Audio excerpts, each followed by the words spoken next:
Welcome to one TV special story. ఏపీలో కొత్త budget ప్రవేశపెట్టారు. ఆదాయం ఖర్చు రెండూ సమానంగా ఉండేలా చూసుకోవటం పాలకులకు కత్తి మీద సామే, లేదంటే అప్పుల పాలవ్వాల్సిందే. ఏ పార్టీ అధికారంలో ఉన్నా ఈ రెండింటినీ బ్యాలెన్స్ చేసుకోవటం ఎంతైనా అవసరం. ఇంతకు లక్షల కోట్ల బడ్జెట్కి ఆదాయం ఎక్కడి నుంచి వస్తుంది? స్టేట్ రెవెన్యూ ఎంత? ఖర్చు ఎంత? హామీల అమలు కోసం కావలసిన నిధులెన్ని? అసలు కేంద్రం నుంచి రావాల్సింది ఎంత? అమరావతి నిర్మాణానికి, పోలవరానికి ఇంకా ఎంత కావాలి? కూటమి ప్రభుత్వం ఏపీని గట్టెక్కిస్తుందా? కూటమి తొలి పొద్దులో కేటాయింపులు ఎలా ఉన్నాయి? Let's watch the story.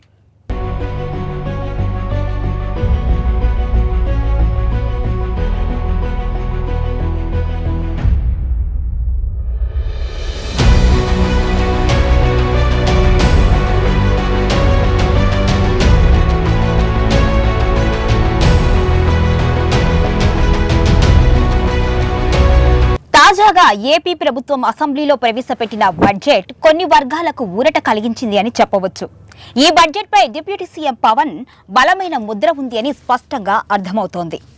ఏపీలో కూటమి ప్రభుత్వం అధికారంలోకి వచ్చిన తరువాత తొలి పూర్తికాల బడ్జెట్ ఇదే. ఉన్న పథకాలు, కార్యక్రమాలకు తోడు కొత్తగా మరికొన్ని కార్యక్రమాలకు శ్రీకారం చుట్టింది ప్రభుత్వం. ఆయా కార్యక్రమాలకు నిధుల కేటాయింపు భారమే అయినప్పటికీ కూడా మారుతున్న కాలానికి అనుగుణంగా మార్పులకు శ్రీకారం చుడుతున్నట్లుగా ఆర్థిక మంత్రి పయ్యావుల కేశవ్ చెప్పారు. అదేవిధంగా కేంద్రం అమలు చేస్తున్న అనేక పథకాలను అందిపుచ్చుకున్నట్టుగా కూడా ఆయన చెప్పారు. వీటి ద్వారా మరింత స్వావలంబన దిశగా రాష్ట్రాన్ని నడిపించనున్నట్లుగా తెలిపారు.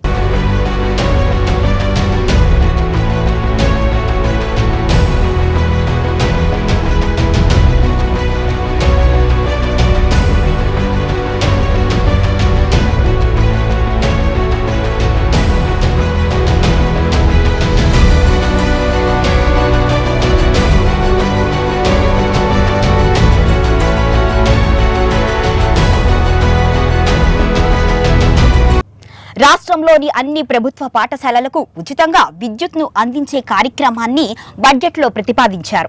రాష్ట్ర వ్యాప్తంగా మొత్తం 92,000 పాఠశాలలు ఉన్నాయి. వీటిలో ప్రాథమిక, మాధ్యమిక, ఉన్నత పాఠశాలలు ఉన్నాయి. వీటన్నింటికీ వచ్చే ఏడాది నుంచి ఉచితంగా విద్యుత్ అందనుందని మంత్రి చెప్పారు.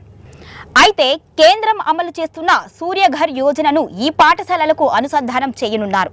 తద్వారా పాఠశాలలకు ఉచిత విద్యుత్ అందనుంది.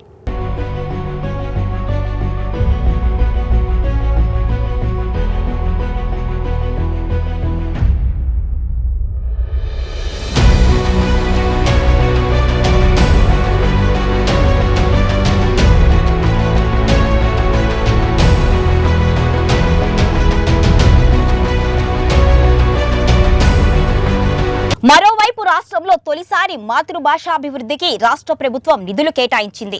తెలుగు భాషాభివృద్ధికి 10 కోట్లు కేటాయిస్తున్నట్లుగా మంత్రి ప్రకటించారు. తెలుగు భాషను కాపాడుకోవటం, ముందు తరాలకు ఈ భాషను అందించటం కర్తవ్యంగా ప్రభుత్వం భావిస్తోంది. అన్ని దశల్లోనూ తెలుగును అభివృద్ధి చేయనున్నట్లుగా బడ్జెట్లో వివరించారు. గత వైసీపీ ప్రభుత్వం తెలుగు భాషకు అంతగా ప్రాధాన్యత ఇవ్వలేదు. తెలుగు మీడియంను రద్దు చేసి ఏకంగా ఇంగ్లీష్ మీడియంను ప్రవేశపెట్టి విద్యా వ్యవస్థను నాశనం చేసింది అని మంత్రి విమర్శించారు.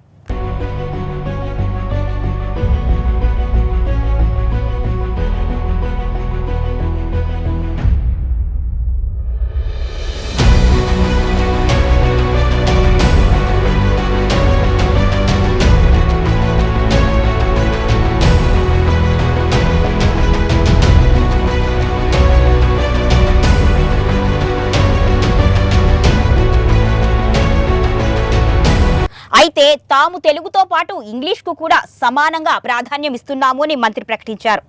అంతకుముందు ఆంధ్రప్రదేశ్ రాష్ట్రానికి సంబంధించి 2025-26 వార్షిక బడ్జెట్కు ఏపీ కేబినెట్ ఆమోదం తెలిపింది.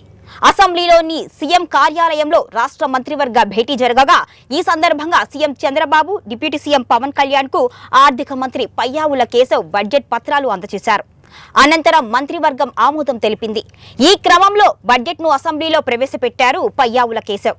ఈ సందర్భంగా 3.22 లక్షల కోట్లతో ఆయన ఈ బడ్జెట్ను సభ ముందుకు తీసుకువచ్చారు. ఈ సందర్భంగా బడ్జెట్లో వ్యవసాయానికి 48,000 కోట్లు కేటాయించారు. ఇదే సమయంలో అన్నదాత సుఖీభవ కోసం 6,300 కోట్లు, పోలవరం ప్రాజెక్టు కోసం 6,705 కోట్లు కేటాయించారు. ఇదే సమయంలో 2025-26 విద్యా సంవత్సరం నుంచి అమలయ్యేలా తల్లికి వందనం కోసం 9,407 కోట్లు కేటాయించారు. అదేవిధంగా ఎస్సీ, బీసీ, ఎస్టీ సంక్షేమానికి భారీగానే కేటాయింపులు చేశారు.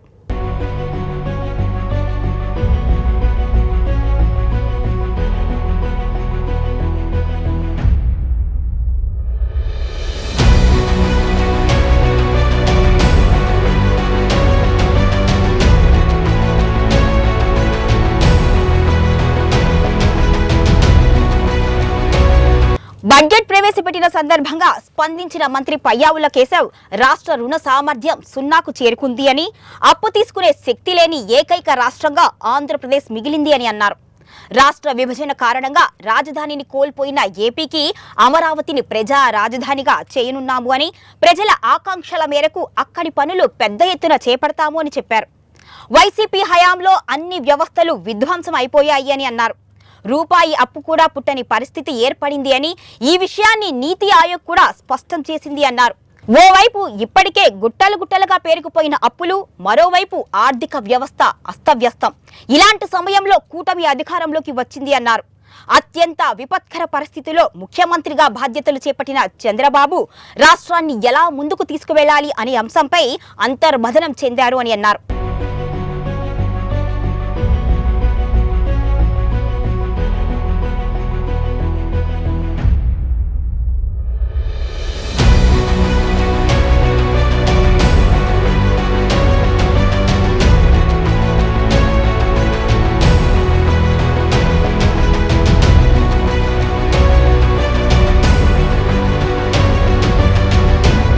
అయితే అమెరికా వేసిన అణుబాంబుల ధాటికి మసైపోయిన హిరోషిమా లేచి నిలబడినట్టుగా ఏపీని నిలబెట్టాలి అని హిరోషిమాను స్ఫూర్తిగా తీసుకొని పనిచేసినట్లుగా మంత్రి వివరించారు. గతంలో కేంద్రం ఇచ్చిన నిధులను కూడా వైసీపీ ప్రభుత్వం దారి మళ్లించింది అని అన్నారు. పంచాయతీల అధికారాలను కేంద్రీకృతం చేసి పంచాయతీ సర్పంచ్లను బిచ్చగాళ్లుగా మార్చింది అని దుయ్యబట్టారు. గత ప్రభుత్వం ప్రశాంతతను దూరం చేసి ప్రజలను భయం గుప్పెట్లోకి నెట్టింది అన్న పయ్యావుల తాము రాగానే శాంతి భద్రతలకు అధిక ప్రాధాన్యమిస్తూ పోలీస్ వ్యవస్థను గాడిలో పెడుతున్నాము అని అన్నారు.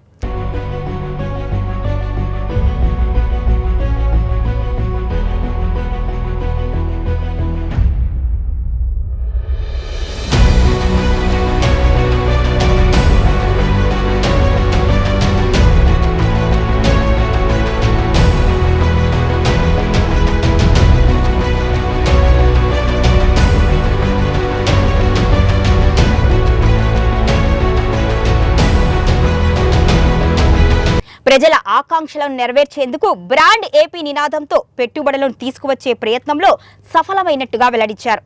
ఇప్పటికే అనేక కంపెనీలు ఒప్పందాలు చేసుకున్నాయని, భవిష్యత్తులోనూ అనేక కంపెనీలు రానున్నాయని వివరించారు.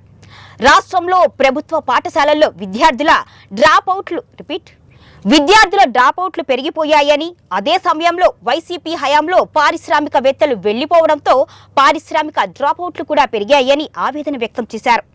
ఇక ఇప్పుడు సభకు డ్రాపౌట్ ద్వారా వైసీపీ త్వరలోనే ప్రజా జీవితం నుంచి కూడా డ్రాపౌట్ అయ్యే రోజు త్వరలోనే ఉంటుంది అని పయ్యావుల ఎద్దేవా చేశారు.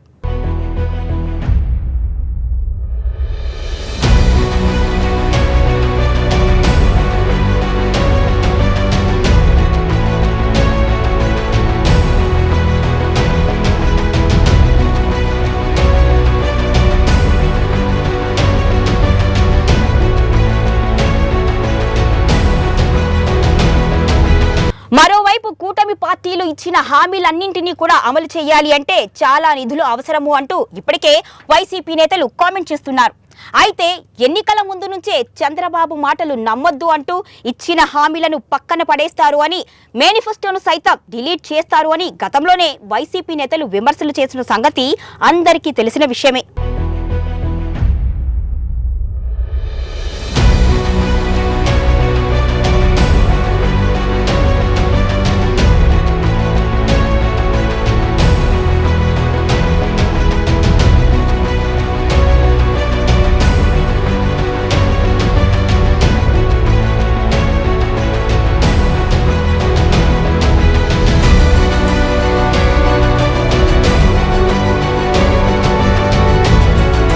అయితే వైసీపీ నోరు ముయించేలా, వైసీపీ చేస్తున్న విమర్శలను తిప్పికొట్టేలా మాటలతో కాదు చేతలతో బదులు ఇవ్వాలి అని కూటమి ప్రభుత్వం డిసైడ్ అయినట్లుగా తెలుస్తోంది. ఈ నేపథ్యంలోనే బడ్జెట్లో కీలకమైన హామీలకు భారీగా నిధులు కేటాయించింది అని బడ్జెట్ను విశ్లేషిస్తున్నారు విశ్లేషకులు.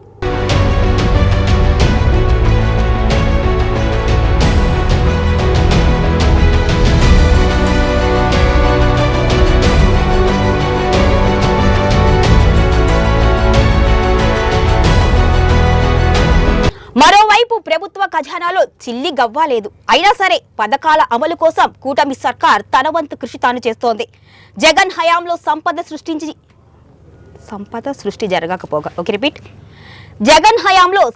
సృష్టి జరగకపోగా పథకాల అమలు కోసం ఇబ్బడి ముబ్బడిగా అప్పులు చేశారు. ఇప్పుడు కొత్తగా అప్పు కూడా పుట్టే పరిస్థితి లేదు. ఇంకోవైపు చూస్తే కూటమి పార్టీలు ఇచ్చిన ఎన్నికల హామీలు అమలు చేయాలి అంటే చాలా నిధులు కావాలి. మరి అంత డబ్బు ఎక్కడి నుంచి తెస్తారు? కేంద్రం సాయం చేస్తుందా అనేది తెలియాలి అంటే కొంతకాలం వేచి చూడాల్సిందే మరి. సో ఇది ఇవాల్టి 1TV స్పెషల్ స్టోరీ. మరో ఇంట్రెస్టింగ్ టాపిక్ తో మళ్ళీ కలుద్దాం. Until then keep watching 1TV news. ప్రతి క్షణం ప్రజల పక్షం.